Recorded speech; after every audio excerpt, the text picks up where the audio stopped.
September 15, 1959. Cold War visit.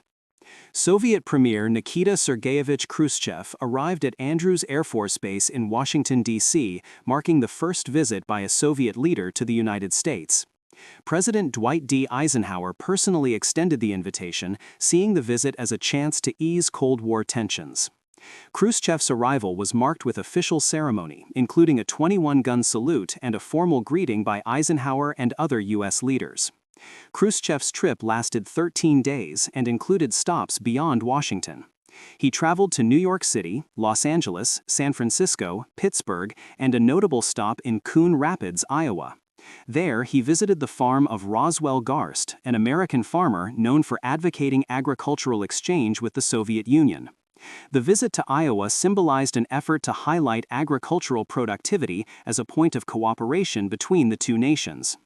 Khrushchev also toured industrial plants, scientific facilities, and urban centers to gain insight into American industry and daily life. The trip included a planned visit to Disneyland in Anaheim, California, which was canceled due to security concerns. Khrushchev expressed public disappointment, a moment that received significant media attention. In Los Angeles, he also visited the 20th Century Fox studios, where he spoke about cultural exchange and the role of media in international relations. The most significant element of the visit took place at Camp David, the presidential retreat in Maryland. Eisenhower and Khrushchev held extended discussions there from September 25 to September 27, 1959. These talks did not produce formal agreements, but they did result in the spirit of Camp David, a term used to describe a temporary thaw in U.S.-Soviet relations.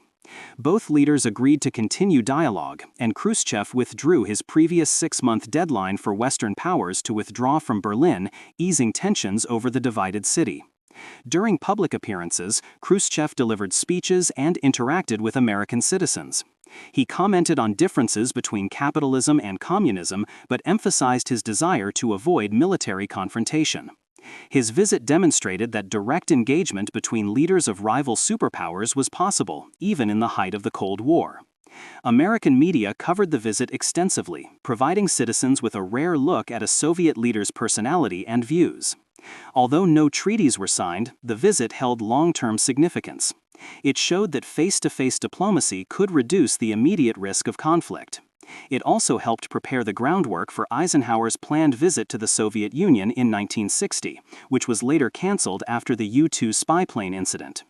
Nonetheless, the 1959 visit remains a landmark in U.S.-Soviet relations, marking the first step toward limited détente and demonstrating the role of personal diplomacy in international affairs.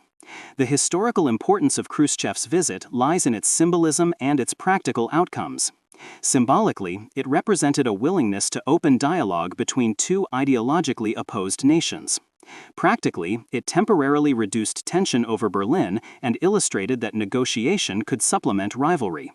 While the Cold War continued for decades afterward, the 1959 visit stands as a moment when the United States and the Soviet Union chose engagement over confrontation.